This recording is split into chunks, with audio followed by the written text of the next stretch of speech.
Field marshal general Asim Munir کے دورے امریکہ کے بعد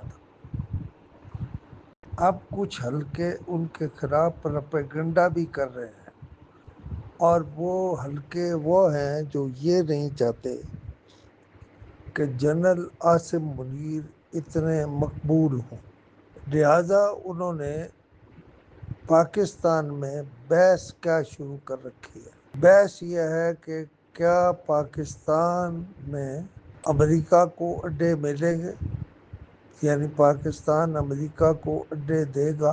اسی بحث پہ یہ بات بھی کہی جا رہی ہے کہ پاکستان اس وقت اسلامی دنیا کا ڈان ہے، لہٰذا اگر ڈان ہے تو اسے اپنی یہ ڈان شپ جو ہے وہ برقرار رکھنی ہے۔ لیکن پی ٹی آئی جو وقتاً فوقتاً اس طرح کی باتیں کرتی رہتی ہے اور ان سے فائدہ اٹھاتی ہے، لیکن بالآخر وہ جھوٹی ثابت ہوتی ہیں۔ اب سب سے بڑا مقدمہ تو یہی ہے کہ کیا پاکستان امریکہ کو اڈے دے گا۔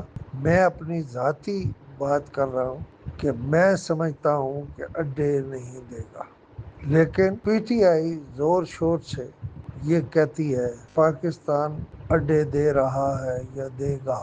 اگر ہم اپنے موجودہ کردار کو چھوڑ کر واپس امریکہ کی جوڑی میں چلے جائیں تو اس کا مطلب ہے ہم سے روس اور چین فوراً ناراض ہو جائیں۔ وہ کیا نقشہ بنے گا، یہ اب لیڈرشپ کے سوچنے کی بات ہے، لیکن تمام معاملات بڑے نازک ہیں اور ہمیں سوچ سمجھ کر فیصلہ کرنا ہوگا۔